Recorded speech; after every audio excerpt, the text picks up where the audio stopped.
I'd like to welcome everyone out this evening to our regularly scheduled city council meeting. It is May 19th, 2025, and the time is just after 6 o'clock p.m. Apologize, we are starting a little late. We did have a workshop this evening discussing the West Valley Humane Society contract, and that did go a little long. And we do want to again thank those individuals that were here, those volunteers, volunteering so much of their time and effort and putting themselves out there to help protect the animals in our community. So thank you again for being here for that. So we begin our meeting with an invocation offered by Pastor Tony Van Manen. It's so great to see you, appreciate you and all you do and your wife down at Centennial Baptist Church. So if you'd all please stand for that and then remain standing afterwards for the Pledge of Allegiance. Let's pray. Our Father, we thank you so much for this beautiful city that you've allowed us to inhabit, and we thank you for the caretakers of this city who are public servants and who make such important decisions for everyone who lives here. We thank you for the citizens who participate in this process, and I pray that you would bless this meeting tonight, that it would be a peaceful and thoughtful meeting, and that you would guide in every part that your will might be done. We thank you most of all for Jesus Christ, through whom we have salvation. We ask this in your name. Amen. Amen. I pledge allegiance to the flag of the United States of America and to the republic for which it stands, one nation, under God, indivisible, with liberty and justice for all. Very good. Thank you so much for being here this evening, Tony. It's always great to see you and appreciate all that you do within our entire community. Okay, so that will move us into roll call. Madam Clerk. Councilor Doty? Here. Stotty? Here. Register? Here. Williams? Here. Allgood? Here. Dittenberg? Here. Very good. Thank you so much. All council members are present. Are there any conflict of interest declarations from any members of the council regarding an item on the agenda this evening? Mr. Mayor, Yes. I just Dittenberg. want to make sure I declare this, that there is somebody who is on the agenda tonight that I have went to a barbecue with. And I just want to let you know that it was my neighbor, and I don't plan on recusing myself, but just in case somebody wants to make a big deal about me having a barbecue with somebody. Santiago, your food was remarkable. Very good. Excellent. Sounds like maybe you should invite some of us next time as well. The food is that good. So very good. Thank you so much. So before we do move further, just want to make sure very clear, there is an item on the agenda this evening that has been continued. So just want to make you aware that if you are here for it, so you're not here sitting for no reason at all. So item number 6, which is a public hearing quasi-judicial for an annexation and preliminary plat for Paula Carter and Marlo Eldridge for High Pine Ridge subdivision. So if you are here for that, that will not be heard tonight. So that has been continued, looks like, to our next regularly scheduled meeting, which will be on June 2nd at 6 p.m. in these chambers. So if you are here for that this evening, just want to make sure you're aware that it will not be heard tonight. We hate for you to sit here for an hour plus and then find out nothing's happening. So that'll be June 2nd again at 6 p.m. here in these chambers. So there will not be a new notification sent out since that is being noticed this evening at this hearing. So again, if you were here for that, was continued to that time. And I believe that was that at the request of the applicant, I'm guessing, staff, is that correct? So the applicant did request that. Okay, perfect. Thank you so much. Okay, so with that, then we'll move into our audience participation. We actually did have 2 individuals signed up. I think it was for that case that again has been continued. So it would have been Paula Carter and Joe Sariva, I believe, those names. So just you're aware, so that is not being heard tonight and will be heard at June 2nd. So that leaves Julie Warwick. Julie, there you are. Very good. So if you could just please state your name and address, and you'll have 3 minutes. You bet. Julie Warwick, and I'm here representing Caldwell Meals on Wheels, 1009 Everett, Caldwell. And first, Mayor and Councilors, I just want to thank you for proclaiming the month of May 2025 Caldwell Meals on Wheels month in Caldwell. It's awesome. It's our 50th year, and we're proud to have been serving the citizens for almost 50 years. It's not quite 50 years. It will be in September. I just kind of wanted to give you a high view of what we do every day. We've got about 110 folks in Caldwell that we serve a hot meal to every single day of the week, Monday through Friday. Counselor Doty's gone with me to deliver. We've had a great time. The mayor has gone with me to deliver. So they see, we see these people one-on-one every day.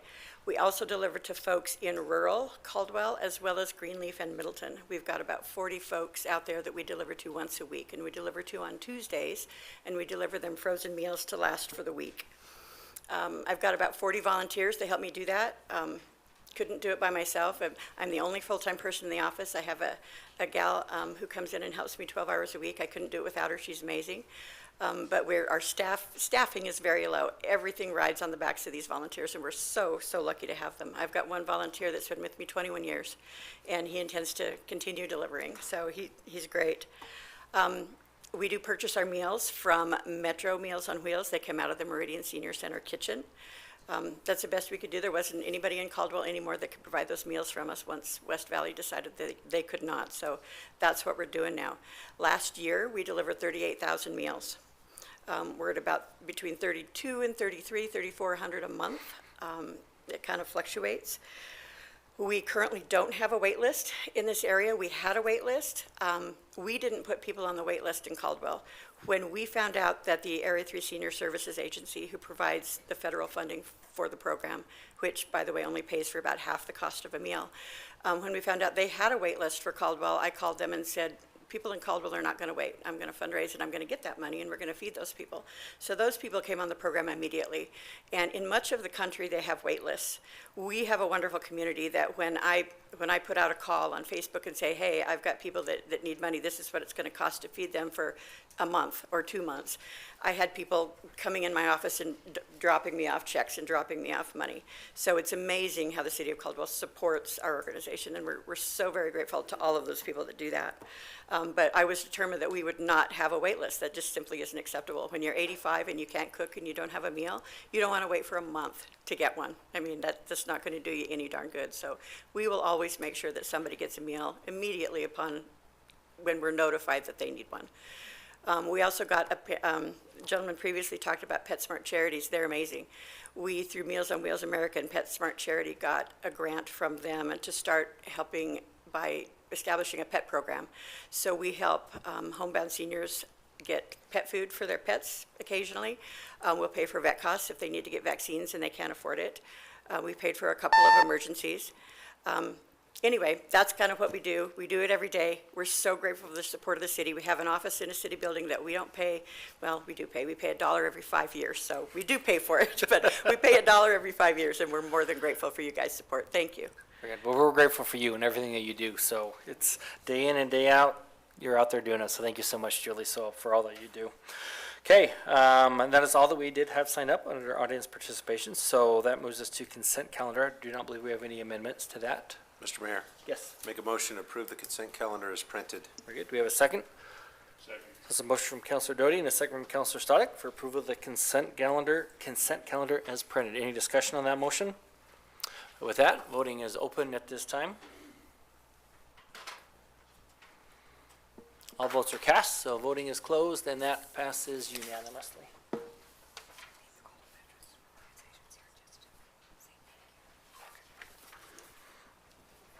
And I believe that one of those was one of those consent items, Debbie, in regards to that. So one of those consent items that was just approved was in regards to the, if I'm not mistaken, for the Carrie French statue that is being presented by the couple of veterans, and we appreciate seeing those. We have a couple of board members here, some of the original founders down there and what they've been doing, so appreciate all that you do. And if it's all right, we could give you just a quick minute, maybe just to talk about that project really fast so the people that are here know what it was all about, so. I'd love to. Thank you, Mr. Mayor. Terry Harrell, I'm the chairman of the Caldwell Veterans Council. What Mr. Murriett is handing out is a picture of the face that will be on the statue. It's a life-size bronze statue, 5'7" tall, that will be in front of the Veterans Memorial Hall. This will be her face and hair exactly as you see it there. It'll be bronze.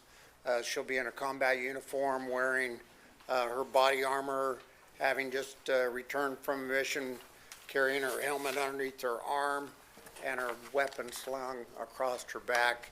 She'll be in kind of a walking pose, looking forward. So the turnout has been tremendous in doing this.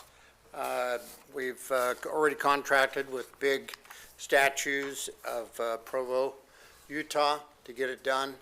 $59,000 for the statue, and then we're estimating about $20,000 to do the electrical and the concrete work and all of the lighting. Veteran groups are jumping on board with this tremendously to make it happen. We've been promised to get the statue in our hands prior to June 5th of next year, which is the date that she was killed in combat, so that we can do it dedicated on that date. So any questions of me? I see that the mayor, city council, that you've signed a letter and concurrence of it. We appreciate that, and waived the cost of permitting, et cetera. The city's always been great to work with us there. The one company, Side Crane, is owned by a veteran, and they're going to provide a crane to sling that over and set it for free. And a couple of the other contractors are veteran-owned that are going to do that to help us keep the cost down on that. But well on its way. We've already put the money into commission to have it done. Middle of next week, I should have a 2D picture of that I can send out and share with what that will look like. Once we've agreed upon what the 3D picture will look like, which will be the next step from that, then we'll make another payment, and they will commission the sculptor to do a 10-inch replica of what the statue will look like out of clay. And we'll have that to use to go around to present to potential sponsors and people that want to donate to it. But I think it's very achievable at the cost that we've been able to work at this.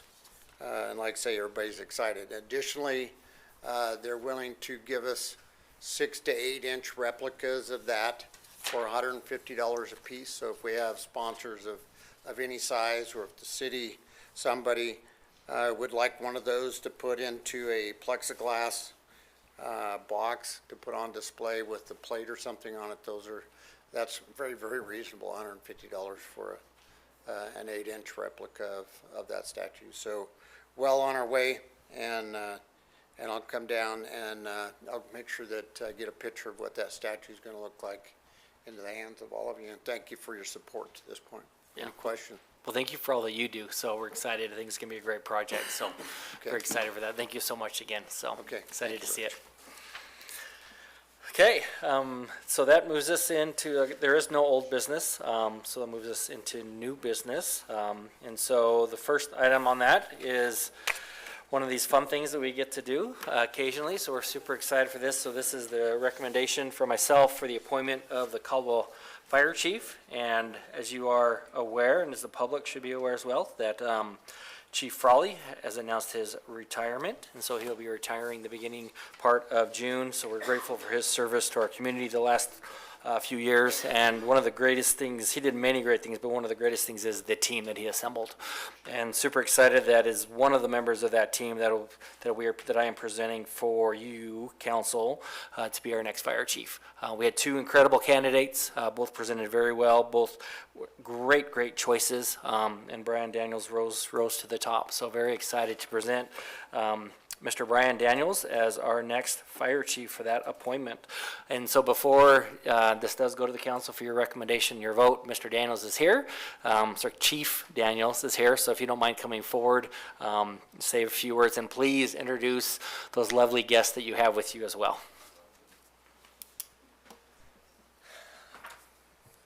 It's a big sigh. Thank you, Mayor and Council. Exciting night.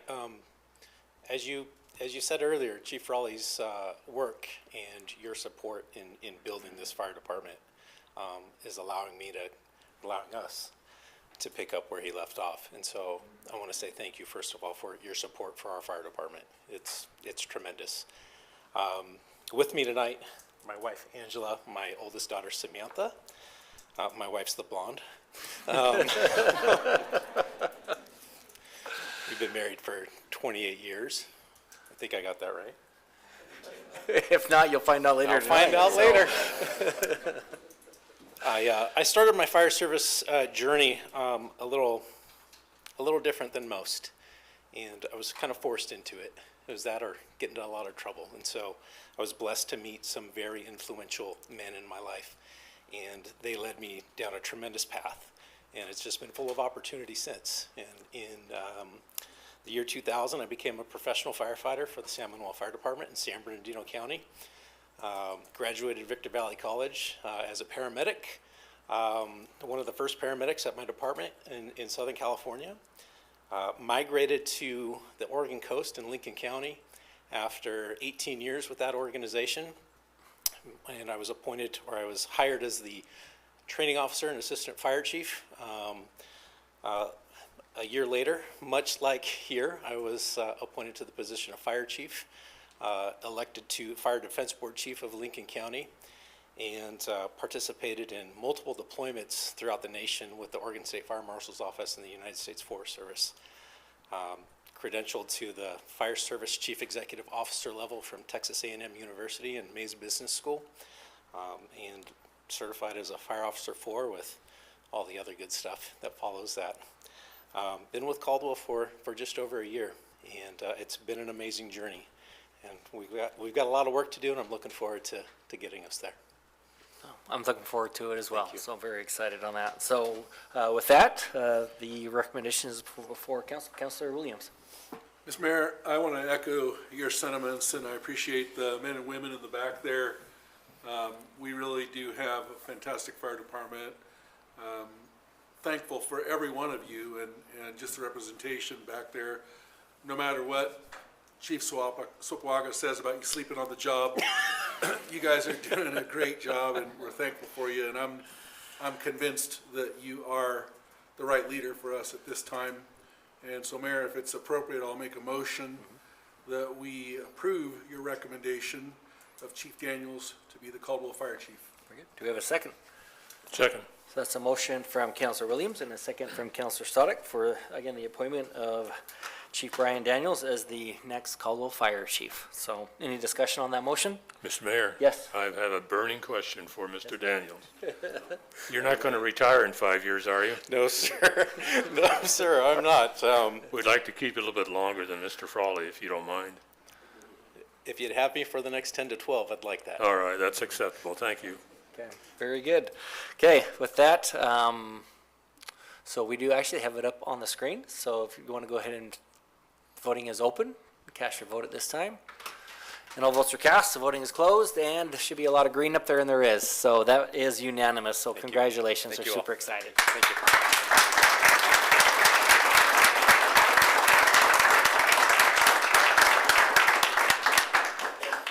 Very good, yes, thank you so much, and I truly mean it, and I know that Chief Daniels would echo this sentiment, that both candidates incredibly well accomplished, great men of character in what they do, and we're as excited to go through that process, and just very excited to have Chief Daniels as our next fire chief, and you've done a good job, Mrs. Daniels, of teaching him and leading him in the right. He's doing a great job. So really, really appreciate Brian and all that he means to our community and to our city in the short time that he's been here and for the many, many years to come. Excited for that. So congratulations again. Okay, that moves us on to action item number 2. So this is a quasi-judicial public hearing for an annexation. This is for annexation 25-1.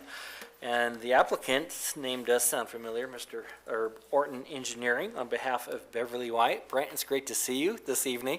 So for those that may not know, Brent was our Public Works Director for many years. But tonight, he'll get to leave as soon as he's done. He won't have to sit over here like Mr. McDonald for the rest of the evening. So with that, we'll turn it over to staff for your presentation.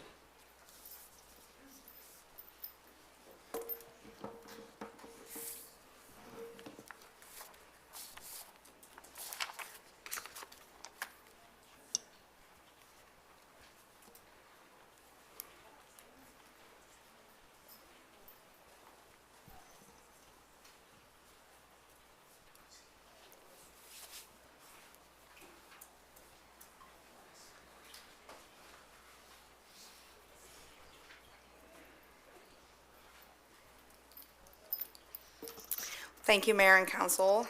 Katie Wright, Associate Planner, 205 South 6th Avenue. Tonight is the White Annexation ANN 2501, and this application was submitted prior to approval of the new city code, and so it will have been analyzed under the code as of January 2025. It was recommended for approval from the Planning and Zoning Commission on April 9th. The project location is 18.62 acre parcel located east of Montana Avenue, south of Laster Street, and it has frontage along both Montana and Laster. The project site is currently surrounded by single-family residential to the north, Valley View School District to the south, future Greenmont and Greenmont South, which has residential and commercial along the intersection, to the east, and then single-family residential and Lewis and Clark Elementary School to the west. There are 6 developments within a 1-mile radius of the subject site that are either actively under construction or have been approved for entitlements. The application before you tonight is for an annexation of 18.62 acres of land, shown in yellow, into the Caldwell city limits with the initial zoning of R2. The existing use of the property is residential with farmland, which the property owner wishes to continue to be the use of the property. There is no proposed development at this time, as the property owner is requesting an annexation to comply with the municipal services agreement, inscript number 2024-035794 on the site. In 2024, the house on the south side of the property, circled in orange here, had to connect to city water due to failure of the well. This required a municipal services agreement on the property, which required the owner to request annexation of the property within 60 days. The property owner and the applicant have been working closely with the city since connecting to water to become annexed into the city. Tonight's request consists of the applicant's proposal for annexation with the initial zone of R2. As you can see here, the proposed development is surrounded by low-density residential to the north, south, and west, with medium-density residential to the east. The comp plan place type for the property is Neighborhood 2, which is compatible with the current use of the property.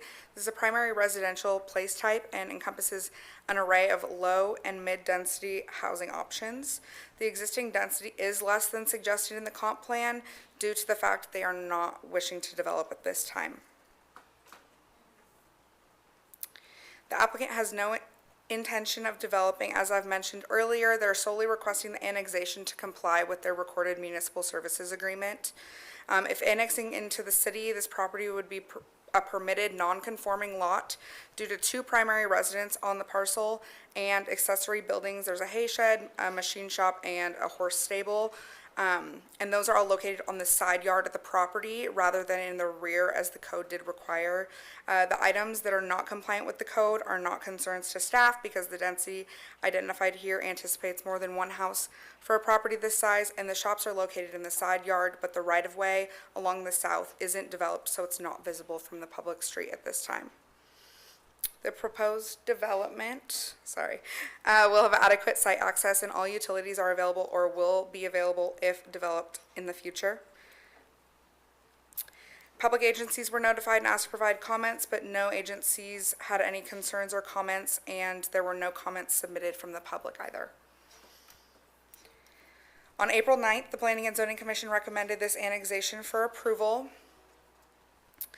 And there was only one site-specific condition on this application, that being, should this property develop in the future, it shall be subject to all Caldwell City Code requirements at the time of application submittal.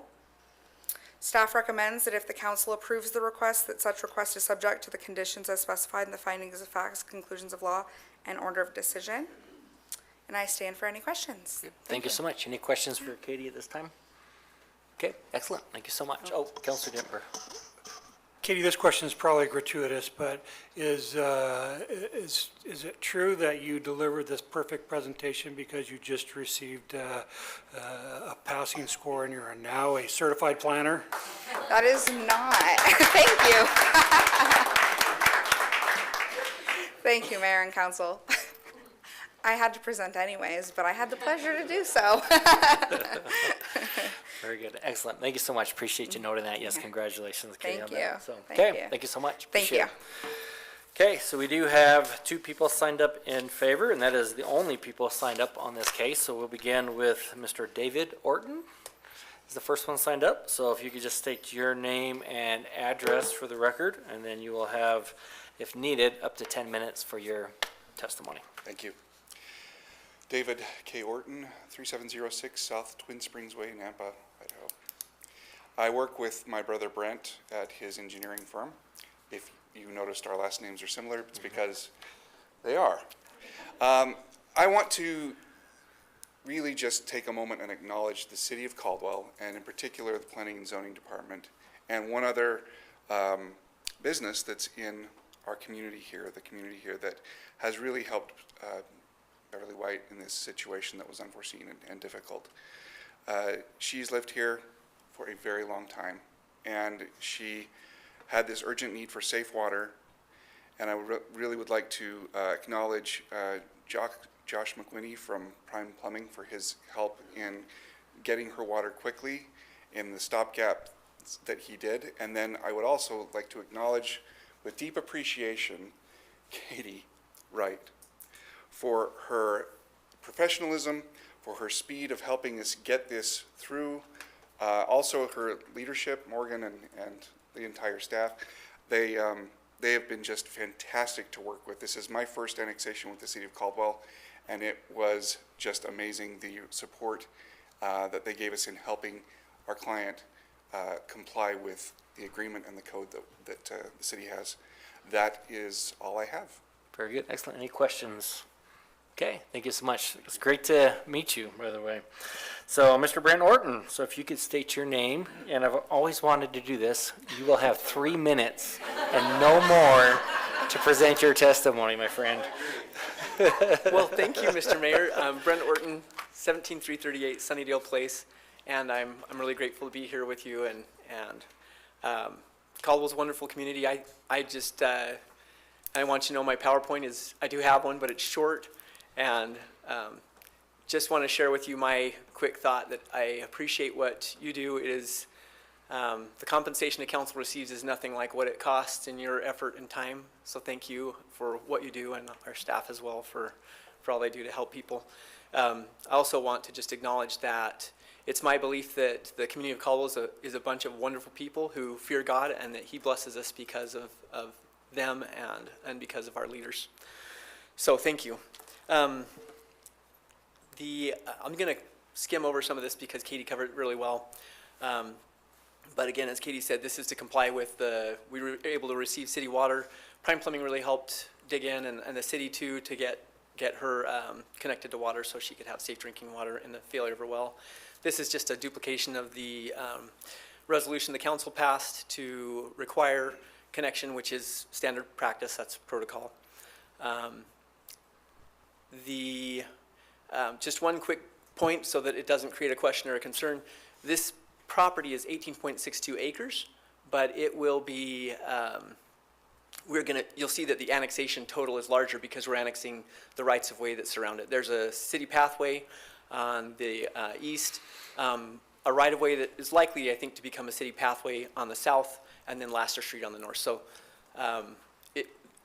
that and up to the center line of Montana all need to be annexed. That's part of the standard protocol as well, to make sure that we don't leave rights of way outside of annexation. I'm going to keep going here fast. The comprehensive plan at the time of application was the old comprehensive plan, and it called for R2 zones. So that's the way the application was submitted, was to comply with the comp plan, and it's still compatible with the new comprehensive plan, which is what Katie described in the end, neighborhood 2 use designation. Katie covered that, so I'm done. How about that? Okay, Excellent. Do I get a gold star? Great. Excellent. Any questions for Mr. Orton? Councilor Stoddick, did you have a question? Or? Yes, Mr. Mayor. Mr. Orton, a burning question. Yes, sir. Thinking about the past, is there any money in this for reimbursing the city for impact fees that haven't been collected? Well, that's a great question. And Mr. Mayor, Councilman Stoddick, if development happens in the future, then those folks would all pay their impact fees. So, and it is a nice open field. Beverly has no interest in developing, But when the time comes that that property changes hands, it will have a good zone designation in the city of Caldwell, and you should expect to see development that will be subject to paying impact fees for transportation and everything else. Do you have a wild guess on when you might be able to develop this? I don't think, Beverly, it will probably be after Beverly passes away. I don't expect that she has any interest in developing until after see. that time, so. Okay, thank you. Yeah, you're welcome. Thank you so much. Appreciate it. So it's great to see you. Appreciate all you did for the city. It was great working for you as a coworker and also just a great friend. Thank you so much, Brian. Good to see you. Thanks, Mayor and Council. Okay, with that, I stand for, as I mentioned, that is all that is signed up to speak on this matter. So with that, I would stand for a motion to close public testimony. And a second. So motion from Councilor Stoddard and a second from Councilor Doty. All those in favor say aye. Aye. That motion passes. So with that, turn this over to the council's hands. You can, staff is available for any questions if you have, any discussion or any motions. Councilor Allgood. Quick question of Katie, and then I'll make a motion. Katie, is this in the Caldwell or the Valley View School District? Do you know? It's at Valley View. It's a Valley View? I know there's a Caldwell School District right across the street and Valley View right next door. Okay, thank you. Mr. Mayor, I'm ready for a motion. Yes, please. Based on the findings of fact and conclusions of law, Caldwell City Council hereby orders that case number ANN 25-01, a request by Betty White for annexation of approximately 18.62 acres is approved with the conditions outlined in the staff report. Second.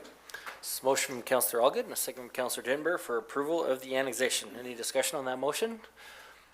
With that, voting is open at this time. And all votes are cast, the voting is closed, and that motion passes unanimously. Stand for motion to close this public hearing item.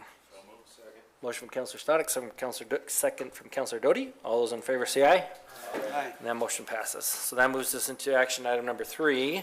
This is for the bill and ordinance for this annexation. Again, this is a housekeeping item. So this is to consider bill number 4, ordinance number 3656. Do we have a sponsor of this bill and ordinance? Mr. Mayor, Councilor Allgood.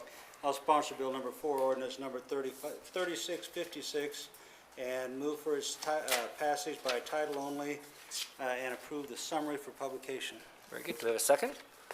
So it's a motion from Councilor Allgood and a second from Councilor Williams for passage of this bill and ordinance as described. With that, voting is open at this time. And all votes are cast, so voting is closed, and that motion passes unanimously as well. So congratulations, it is approved. And guess what? You get to leave. Okay, excellent. So that moves us into item number 4. This is for another annexation request, annexation 24-5 for Base Layer Caldwell LLC and Bristol Cone Land Use Consulting to annex approximately 89 acres into the city of Caldwell with an M1 zoning designation. Joe? Thank you, Mr. Mayor, Council. For the record, Joseph Dodson, Principal Planner here at the City of Caldwell. As noted, this is for the District 26, I can't read already. We're off to a great start. District 26 annexation, ANN 24-05. The site is approximately 89 acres. It does consist of 7 parcels located west of Interstate 84, north of Highway 2026. It has been, as you can tell by the ANN 24 number, it's been with us for some time now.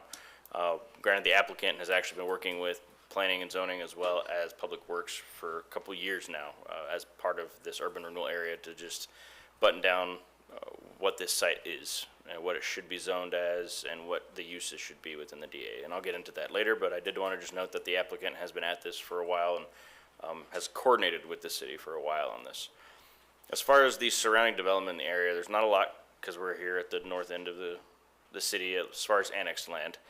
But key points of interest would be directly south of the property is the new Maverick fuel station that was approved. They're, I believe, under construction to some degree now, if not moving dirt at a minimum. Then further south there is the RV park. And then probably most importantly for the sake of what goes on in our housing community here is number 2 is the Caldwell Housing Authority area up there. And in addition to this Caldwell Housing Authority property, there's other properties in this area that are within the urban renewal district that are just chomping at the bit to try and get annexed into the city to help take advantage and also grow the urban renewal district. As far as the request tonight, it is just for an annexation, similar to the last request. It does not have any development proposed at this time. Because of that, and because it being requested for an industrial designation, as the future land use out here is employment center, it was previously industrial, so the M1 is compatible with the old comp plan as well as the new. And because it's larger than typically like a 5 or 10 acre site that you would annex on spec, the development agreement that has been proposed and heavily coordinated and discussed with staff has a number of uses that are not within the M1 district. There's a lot of them are special use permit, there's a lot that are permitted by right or administrative review, et cetera. But all of those uses in there have been heavily coordinated with. As far as access to the site, specific vehicular access will be determined at a future date as no development plan is done right now. There are some minimum expectations that the applicant is aware of and as outlined in the development agreement that the Public Works Director and City Engineer have coordinated heavily with the applicant on. Water and sewer will be or is available at this time, so there's no concern from staff there. Engineering didn't write a staff report because they understood there's no development at this time. In general, the anticipation for site access will be an extension of Pond Lane, I believe that is, or potential Pond Lane, which I believe is the west boundary of the site, as well as 1 or 2 access points from 2026. Green Road will be retired or vacated to some capacity or has already been vacated, and so some access management will occur there, but at this time, somewhat irrelevant. But I didn't want to just note that those things are still on the minds of staff. At the P&Z Commission hearing, they did recommend approval to City Council. They also, with their recommendation, recommended removal of any quote-unquote residential type uses and removal of a church. You can, if you can look, they did remove, was it multifamily, daycare, RV campground, I believe, are some of the uses that they are proposing or recommending to be stricken from the development agreement. The applicant's response to that is simply that they wanted the flexibility in there to begin with, and they are still requesting that flexibility now. This is similar to a letter that was received from Economic Development, which is Exhibit CC-1000, just for the record, did receive late after our deadline. Economic Development provided a letter of support and a support of the mix of uses as this site is part of the urban renewal district, and the potential future uses out here could be numerous. And so I just wanted to read that into the record. Urban Renewal Agency also sent in a letter of support last week, provided notes that the applicant has been very responsive to their requests and discussion, as well as just responsible in their handling of the process. The public was notified, but we did not receive any public comments on that. Staff does recommend that if council approves this, that it be subject to the findings of fact and conclusions of the law in order of decision, but also if you propose to modify anything within the DA and or change the condition of removing the residential uses or striking more uses that the commission mentioned, that just be very clear within your motion as to what council would like, so that way I can update the DA or update the staff report and get it to you guys for signature. With that, I will stand for any questions. Good. Thank you so much. Any questions from council? Councilor Allgood. Yeah, Joe, when I was reading the packet, there's a comment by staff in here that says, prior to development occurring, the aforementioned residence and accessory buildings located within the presumed M1 zone would create conflicts for the zoning district. That a big deal, a little deal? Is that how we're going to deal with that? No, great question, Councilor Allgood, Mayor, Council. That happens typically on sites like this where they want to get annexed, they want to get the process started, but the existing residential use or whatever use is there on the site may not be what that zone would typically permit. Through the development agreement is how cities usually handle this. They just say that current use can maintain and remain until such time as the site develops, which is outlined in the development agreement. So it's already handled with that proposed language. Okay. And one more question. Yeah. So the applicant has been in front of the Urban Renewal Agency a couple times, and it kind of, you know, he's pushed for some movement forward. Mr. McDonald has helped us a great deal with that. Is it your understanding that we understand how this is going to move forward as far as city services to that area and stuff? Is that still a point of contention, or is it worked out in your understanding? Councilor Allgood, Mayor, Council, my understanding is it's pretty worked out. I would leave any specifics that have been discussed to the Public Works Director and what he's decided, but the development agreement also does have provisions in there regarding that there would be collaboration and or ultimately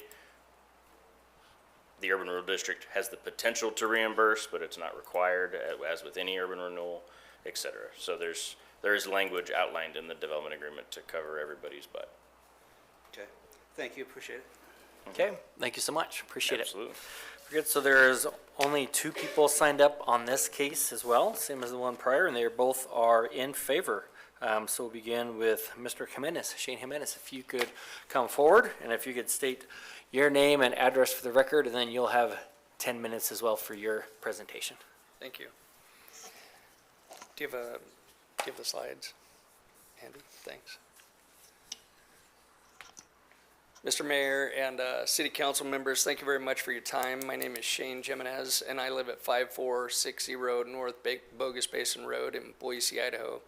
I actually live in the county, but it's Boise, Idaho, 83702. I just wanted to start by saying this has been an awfully long process for us, and I think we've really tried to do the very best that we can to be good stewards of not only this land, but also this area. Early in the process, when this was introduced to me, I just didn't get it. And, you know, it seemed like it was way out here, and I understand, you know, circulation access and those types of things. But once I was educated about what you folks were trying to do, and we started to share that vision, not only with the city, but the Urban Renewal Agency, it really clicked for me. And I think at that point we started, you know, just looking at all different aspects of this project and following the urban renewal plan that was put in place. And so I'd love to go to the next slide here and talk a little bit about that. When we purchased the property was an old mink farm that had been, you know, multi-generational mink farm, and it was dilapidated, and due to things that occurred during COVID and probably with the family that owned it prior to us, the mink farm had essentially been shut down. And so we went through and as we looked at the plan, decided, you know what, it's time to start cleaning this up for multiple reasons. It was a little smelly and the buildings were dilapidated. So over time we worked on that and got that accomplished. There were also some other things that were outlined in the urban renewal plan having to do with utilities and availability and access to the site and locations of utilities and things like that. And so we went through and worked with the telecom provider, I think it was Lumen, and sent the utilities that were overhead underground.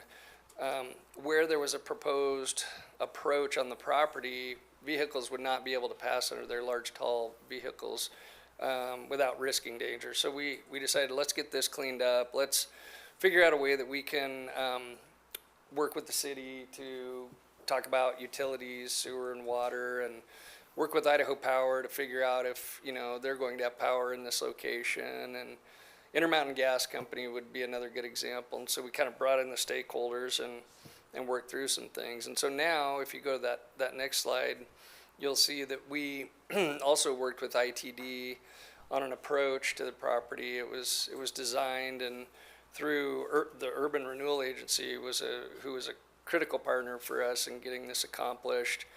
We were able to design and also build out this approach, which will be an extension of gravel lane and likely a signalized intersection, which should be a big benefit from a safety standpoint, if nothing else, of the area.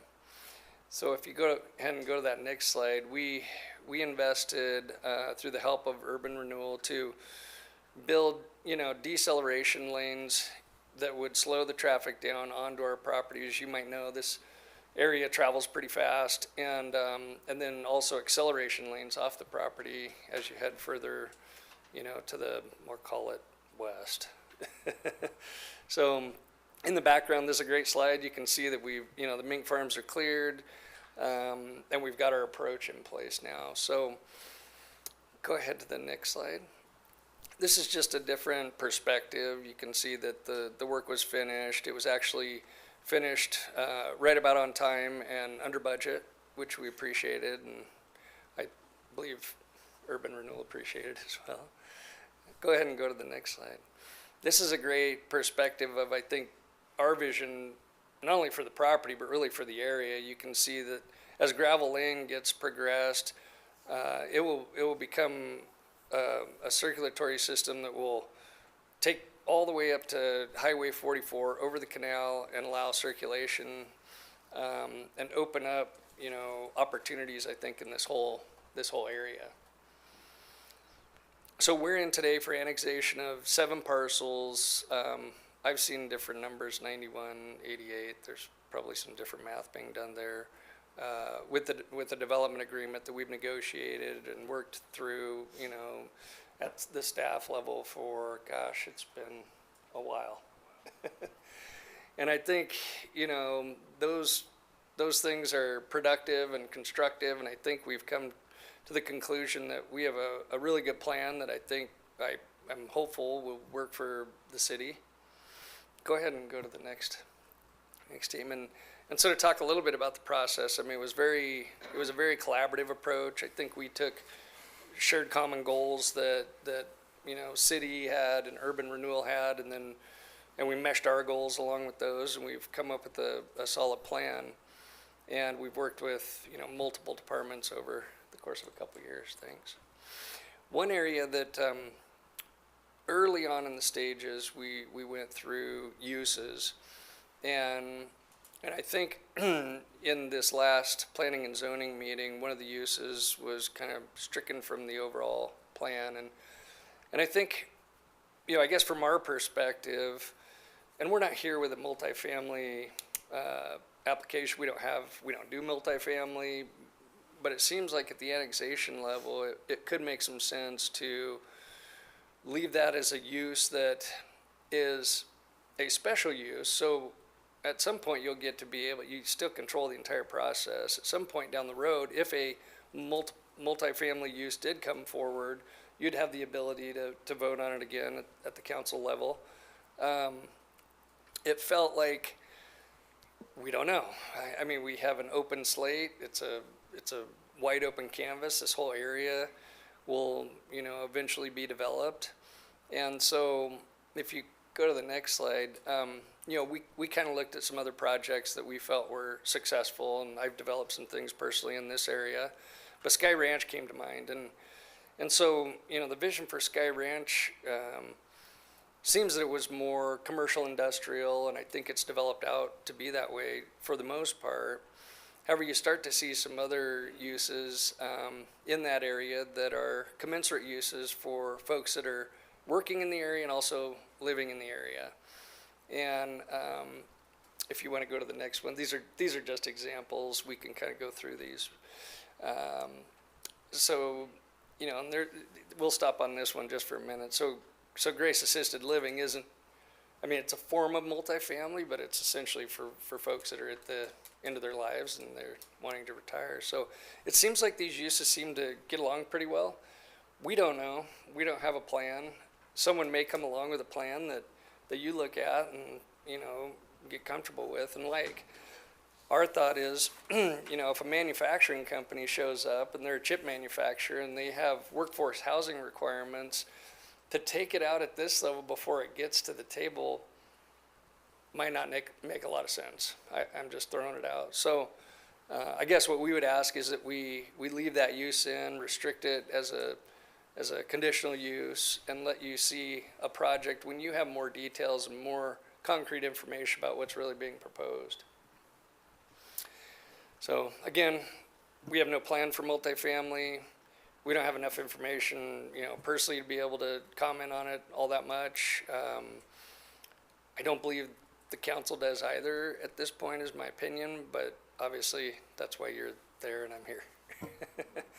Anyway, we would just say, make the right decision at the right time when you have all the inputs that you need to make those decisions. And I just wanted to thank everybody at the council level, staff level, for your body of work and time and effort. It's been a lot, and I really appreciate everything.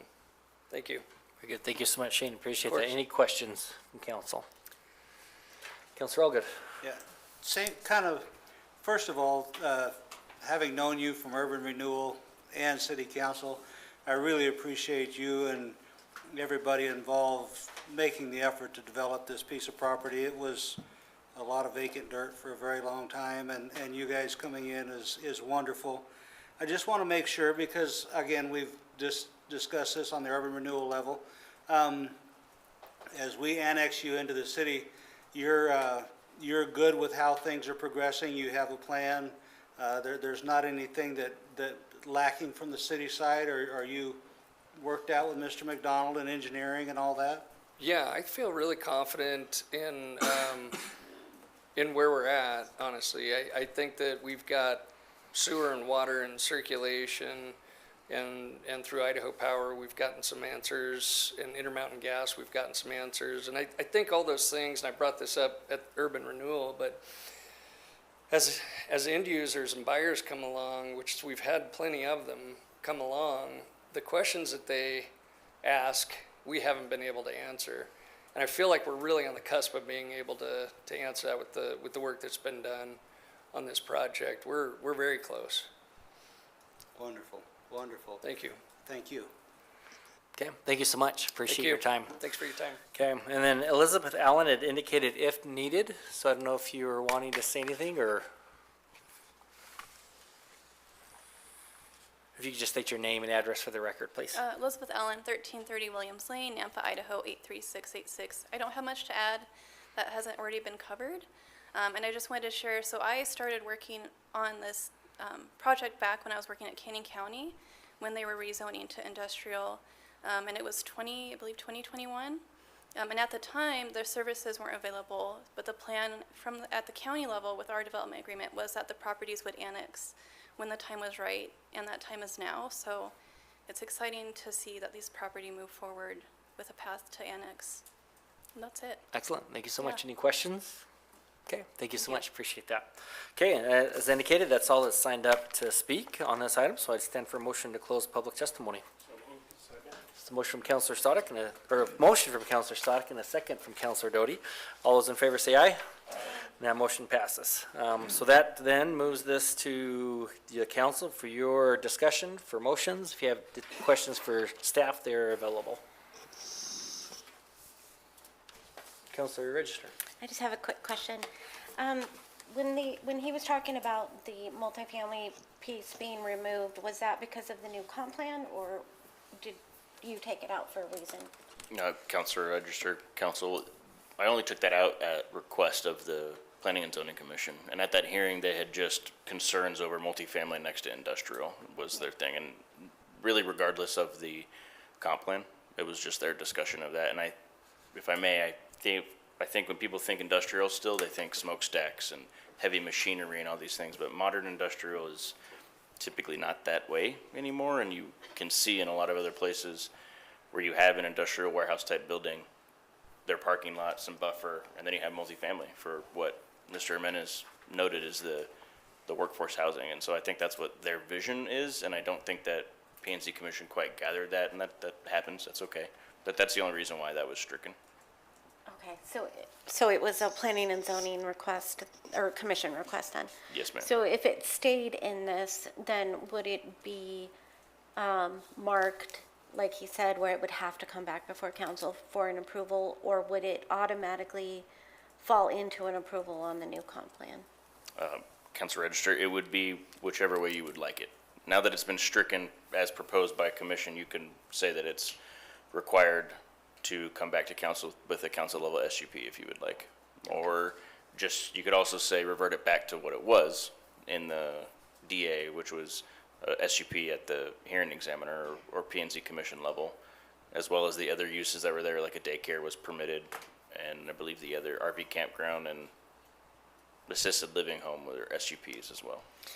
Yeah, so I don't want to, if the Planning and Zoning Commission suggested that it be removed, I'm not comfortable overturning their decision unless there's, I don't know what the word is, or a requirement that it come back before council. I think there has to be some sort of safeguard in place with that. And council, with your motion, you could require that and say that all of the previously SUPs need to be a council level SUP. That's totally acceptable. And what were they again? It was RV campground, the convalescent assisted living home and the multifamily. And the other one was a daycare 13 or more, which was proposed as permitted. I don't know how you guys would feel about a daycare being permitted or a council level SUP. That's a big jump when it comes to process wise, but it's your choice. And all of that was because of the neighborhood industrial? Yes. Okay. All right, thank you. Councilor Williams. Mr. Mayor, thank you. I understand the desire to give deference to the Planning and Zoning Commission, but I'm concerned at putting restrictions on this early in the process, really not knowing what is to come or what could come, and the potential sometimes is not seen when you're looking at a dirt lot. And so while it just would make more work for the council if it would be more acceptable to include it as an SUP, I'd be willing to do that, but I wouldn't want to pass something today that restricts us later. I think that could be short-sighted. So I don't know if that makes sense. Would it be agreeable then to make a motion that would include it as an SUP? Is that what you're Yeah, but I have suggesting? yes, but one other question while I'm thinking about it. Is the prison going over there? Council Register, the prison has met with the city, but it's on the south side of 2026. How close to this, do you think?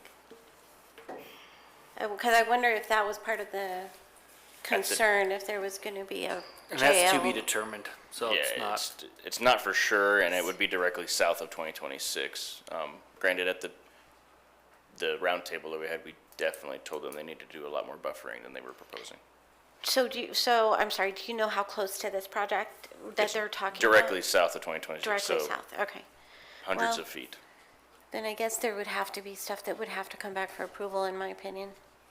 So I would be willing then to, Mr. Mayor, if I could, based on the findings, facts, and conclusions of law, the Caldwell City Council hereby orders case number ANN 24-5, the request by Base Lair Caldwell LLC for annexation of 7 parcels be approved, with the condition that SUPs be brought back to the city council for further approval, subject to the conditions as outlined with the staff report. Could we ask for specifics that it was the things that planning and zoning removed? Do we need to be that specific, Joe? Would that help? Or saying SUPs is, If you're saying that all the previous SUPs are now council level SUPs, and then the daycare, which was permitted, goes back to being permitted, then that's clear, and that's easy to change. Is that accurate? So then multifamily, the assisted living, all of that would have to come back before council? Yes, ma'am. Thank you. Okay, very good. So we have that motion. Do we have a second? So it's a motion from Councilor Williams and a second from Councilor Allgood for approval of the annexation request with those conditions as listed. Any discussion on that motion? Okay, with that, voting is open at this time. Mr. Mayor, we can use this. I just want to be sure it isn't listing what's on the agenda like it used to, so we're good with using this on that motion. Yeah, we should be, so. Okay, so with that, all votes are cast and voting is closed, so with that passes unanimously. And so that moves us into, again, the housekeeping item is bill number 35, ordinance 3597, to finalize this annexation request. We have a sponsor of that bill and ordinance. Mr. Mayor, Councilor Williams. I move to sponsor bill number 35, ordinance number 3597, with a request to move for its passage by title only and approve the summary for publication. Very good. Do we have a second? Second. It's a motion from Councilor Williams and a second from Councilor Allgood. Any discussion on that motion? With I have that- some discussion. Yes. All right. So, for those of you who know, I've worked out there for almost 20 years and driven by that place 4 times a day for 20 years. And Mr. Moore will probably agree, it's nice to see that we're finally moving off center with regards to the development of that area. And for those people who think that we're just taking farmland out of production, there is no productive farmland over there, 0. And this is a great thing. So good job, Base Lair. We appreciate you. Thank you so much. Okay, with that, voting is open, or, there we go, okay. All votes are cast, the voting is closed, and that motion passes unanimously as well. So congratulations, that has been approved. Miguel, it's great to see you. So it's great to be here. So, okay. Oh wait, I can try this mine. That is yours. So that moves us into, so item number 6, as mentioned, has been continued. So that'll be on the June 2nd hearing before council. Moves us into action item number 7. This is a Mr. Mayor. housekeeping item as well for annexation of the Caldwell Municipal Irrigation District. We have a sponsor of this bill and ordinance. Yes. Mr. Mayor, I apologize. Debbie, you can correct me if I'm wrong, but believe because it's on the agenda, we do have to do a motion to continue item number 6 to a specific date. We do? Okay, very good. So then do we have a motion for that? So moved. And a second? Motion from Councilor Doty, second from Councilor Williams. All those in favor say aye. Any opposed? Very good, that motion passes. So that's officially been continued to June 2nd. Okay, now to number 7 for this bill and ordinance. Do we have a sponsor for that? And this is to annex into the Caldwell Municipal Irrigation District for Virginia Park fourplexes on Leeburg Lane. Mr. Mayor, Yes, Councilor. I'll sponsor bill number 39, ordinance number 3691, with a request to move for its passage by title only. Very good. We have a second? So it's a motion from Councilor Doty and a second from Councilor Denber for passage of Bill 39, Ordinance 3691. With that, voting is open at this time. And all votes are cast, so voting is closed, and that motion passes unanimously. And that'll move us into our finance report. Who's due? Mayor, Councilor Stoddard. Finance Committee has reviewed the current accounts payable in the amount of $3,037,462.36 for the period ending May 13th, 2025, and net payroll of $763,818.82 for pay ending May 3rd, 2025. I move that the accounts payable in the amount of $3,037,462.36, represented by checks number 185622 through 185867, and electric payments and payroll for the amount of $763,818.82, represented by check numbers 39921 through 39939, and direct deposits be accepted, payments approved, and vouchers filed in the office of the city clerk. Do we have a second? Second. It's a motion from Councilor Stoddard and a second from Councilor Allgood for acceptance of the finance report as detailed. All those in favor say aye. Aye. And that motion passes. Okay, and that moves us, so we do have an updated report. We appreciate the President of the Caldwell Chamber of Commerce, Executive Director, Mr. Travis Palmer, for being here this evening. We got through pretty quick tonight, so you didn't have to stick around until 10 o'clock to do your report. I know I kind of felt bad putting you at the end, but thank you to the council. They were very efficient tonight, so hopefully you don't keep us here until 10 o'clock, but we'll give you some time for an update report in regards to the Roger Brooks project. I promise to be as quick as possible. Thank you, Mayor and members of the council, for giving us a little time tonight. As you may recall, we appeared before you several meetings ago with a proposal to bring Roger Brooks back to Caldwell for a Phase 2 project, if you will.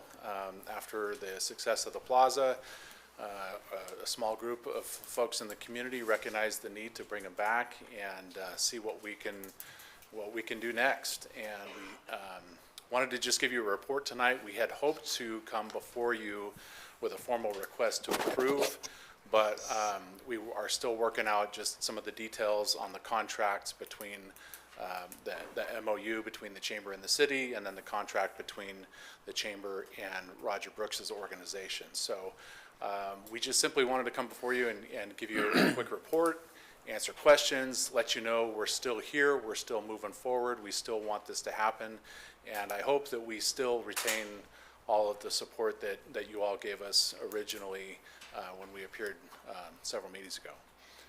So I guess I'd start with, are there any questions that anybody has or anything that we can shed light on our progress or anything about what we're pursuing?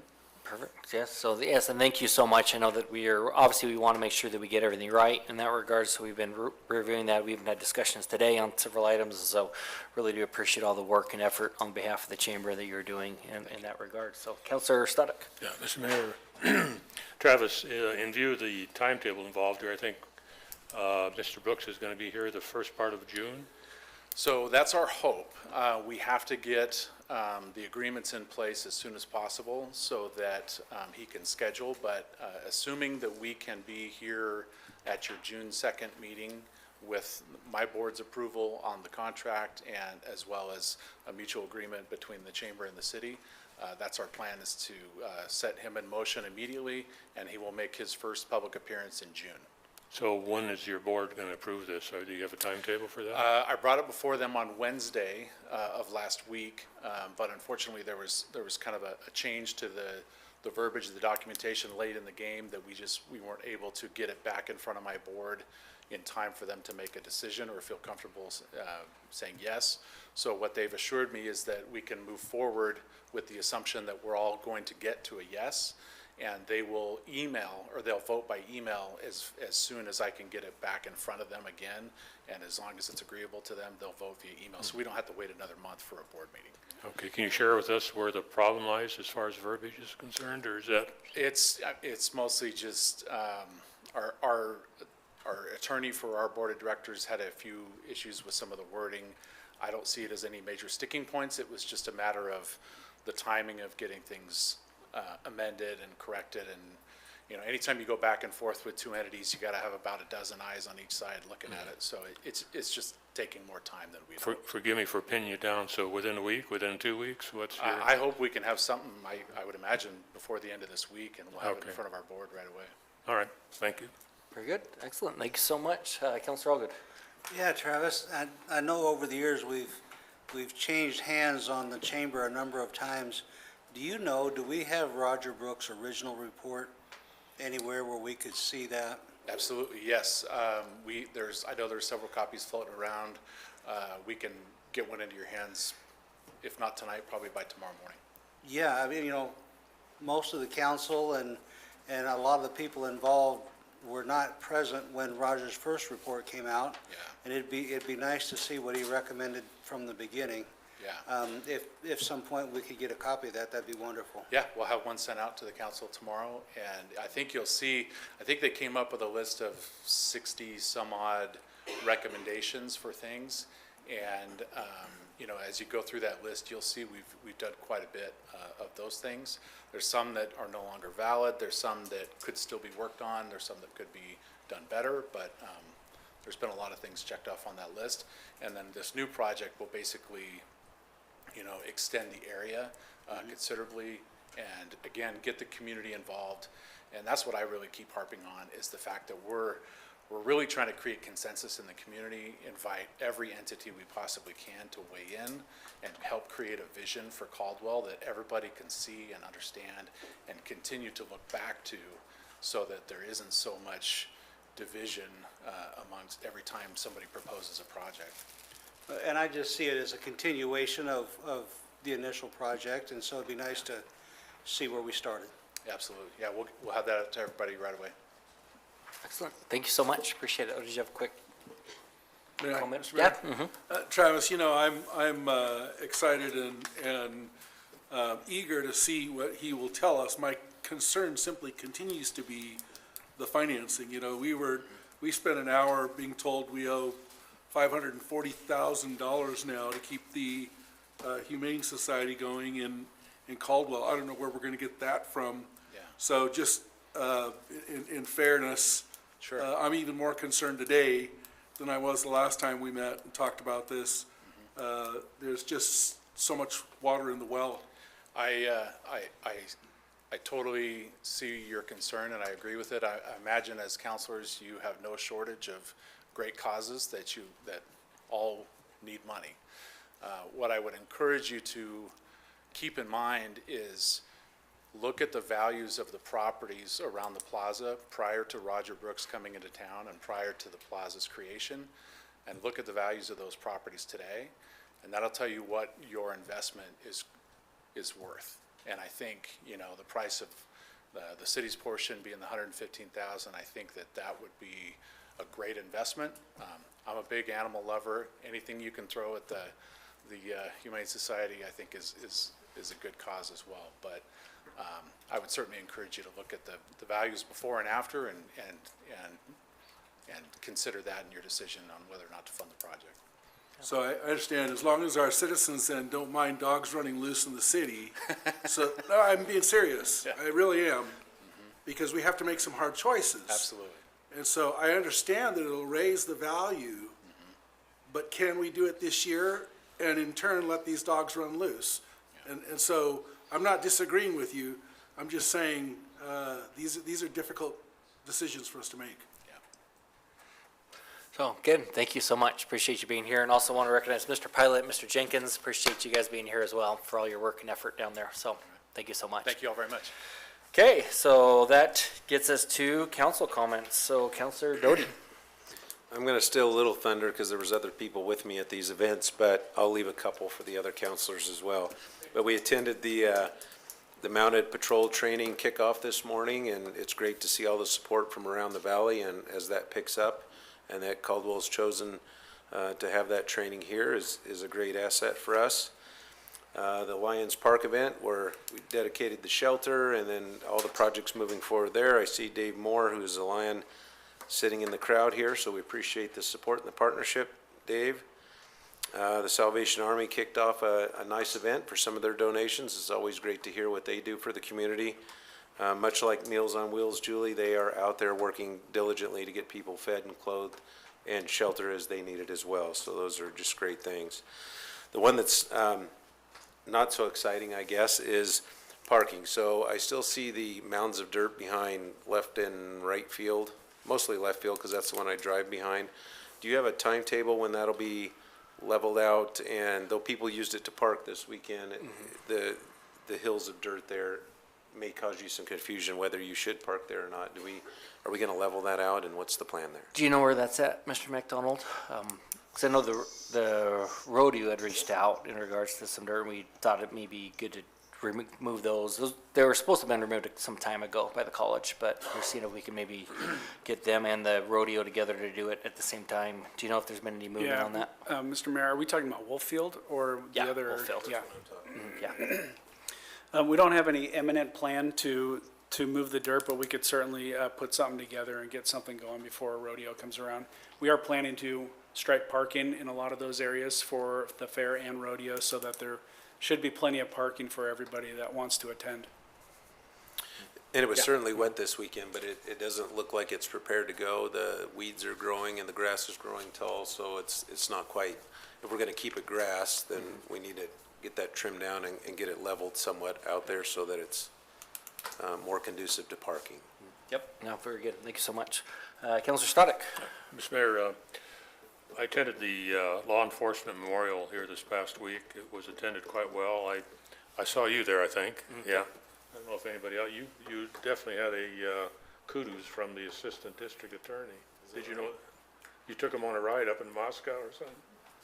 It sounds like something I would do, Chuck, Yeah. because I'm just that type of guy, you know. Well, he really appreciated it, and Deputy Chief Sopiaga was involved with that, and we appreciate that too, because it was done very well.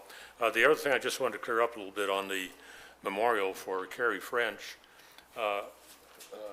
Unbeknownst to us, the memorial that a lot of us have donated to, that's down at the garden right now, Veterans Garden, is going to be moved to Boise, which we were really surprised about that because we just thought it was going to stay there. But the Disabled Vets and American Legion stepped up after they heard about it and thought that after talking with the French family that the memorial, some type of memorial, ought to be here in Caldwell because a lot of local folks don't like to travel to Boise anyhow. It'll be up at the Vets Gardens, I guess, up there at the other memorial. So I thought it was a great idea, and it looks like they've got a lot of support, and I'm just glad to see that it'll happen here in Caldwell again at the Veterans Hall, the monument and everything. So that's great. Thank you. Yeah, thank you. Councilor Register. Yes, thank you. So the shelter, I don't want it to just pass over and we never have a discussion about it again because I think we have to figure out what to do about it. So my question for Ray Lynn, what fund do we use for the shelter costs? It is budgeted within the police department as they receive the fees that come in from pet licenses. And so a portion of that, very little, is offset by the pet licenses that we charge. So if we increased our payment to the shelter, it would come from the police fund? That is correct, yes. Okay, so just so I'm clear, just based on what Council Williams said, so if that's the case, then it wouldn't affect the fund that, where the Roger Brooks money would come from, is that right? We wouldn't be shifting around money that way? It is just in general fund, so that's the fund that would be affected. It would be? Okay, so it's all together, okay. So it's my understanding that when the county had the shelter originally, that it was a kill shelter. Somebody's gonna have to confirm that, or it looks like Julie's confirming it for us. And that when this organization took it over, it became a no-kill shelter. And I think what's frustrating probably for everybody on council is it feels like we're kind of getting the tail end of something that maybe has been worked on or talked about, and then all of a sudden we have a $540,000 bill and we're all surprised. And so I feel like either we missed conversations or we didn't have them. And I don't know, I'm not putting the blame on anybody, but it seems like there was a $540,000 conversation somewhere that we weren't part of. So I don't know where that money would come from. I don't know how we can budget for that. I don't really know what we can do. But I feel like we have to figure something out. So I know that the city attorney is looking into the code and some of the legalities of it, exactly what we have to do, what not have to do. I don't want to strain our relationships with our other agencies, either county, NAMPA, or anything like that. So I hope if there's something we can all sort of come to the table and have this, and then maybe do some research into what it would cost for us to have our own shelter to compare, because I think it probably is a really big expense. Or do we force it back on the county and then it becomes a kill shelter? I don't know. Do we take it to the community? Is that a survey item? You know, where would you like to see your tax money be spent? That kind of thing. Maybe that's something we need to loop them in on. And then I think it's also just kind of an important note that if, no matter where the animal's coming from in Canyon County, whether it's Caldwell, Nampa, the county area, which I think it's impossible to tell, so I think it's hard to say where the animal's coming from. I think it's another result of growth. And these are the kinds of things that, you know, are always kind of in the back of our heads when we're making approvals for new subdivisions and all these new things. These are the things that maybe we need to include in impact fees or somehow, you know what I mean? Like, I don't know what the answer is. I'm just throwing it out there. But I think these are, we think about infrastructure, we think about roads, we think about schools, we think about cops, firemen. We don't necessarily think about animals that come with it, and here we are. So I just think that's something to consider. And then outside of that, Mayor, a couple of questions for you. I know we didn't have an SRO contract this year with the schools. Will we be having one next year, or what's happening with that? You don't have to answer it right now if you want to wait, but I just wondering what the update is with that. Because I think it's coming back on the November ballot, if that's correct, I think. So I think their levy's been approved already, so I think they're good. And You're so right, what I you're could do right. is, because I know Chief Sopoaga has been working that with the Caldwell School District, so what we can do is have, maybe get an email that we can put together and send all the council, so you get the correct Yeah. update on that. So we can do that. Yeah. We can do that this week. And you're right, I have my bonds mixed up. You're right. So I just want to make sure that either we're going to have SROs in the school or the kids have some sort of safety next year. Mr. Mayor, Councilwoman Register, there's a contract for the SRO that's currently with the city attorney, just reviewing for the Caldwell School District. So the contract process is in place. It's at legal. Okay, so there is something Correct. happening. Okay. And then I heard that the chip sealing in the area in front of the rodeo and fair, in front of the event center, is happening during Fair Week. So, yes, so both the rodeo and the fair reached out with those concerns, and so I was able to get them connected with Mr. Bruce Mills, and he was able to figure out a solution, and it was amenable to both Nicole Cassidy and to Diana Sitter. So Okay, discussed so that, that's- and we were able to work it out to where when the chip seals go down at the right time, then they can come in, and we'll fall coat in between the two of them. So I think we've got that all worked out between the two entities. Okay, so it won't be affecting the The fair rodeo or the goers fair, or the yep. rodeo So- folks or whatever. Okay, I think that was all I had. Thank you. Okay, very good. Councilor Williams. Councilor Allgood. Yeah, just to follow up little more with what Council Register was saying. For DC, I would love to hear our actual numbers on dog intakes from Caldwell's perspective. I'd love to hear from our animal control officers, kind of tell us what they're seeing, workshop in the future or something. I feel like we're getting half the information. It'd be nice to have the numbers from our agency to know what's going on. If you could set that up at some point, I would appreciate it. Okay, Councilor Dittenber. Thank you. There's a lot of good things going on in the city of Caldwell.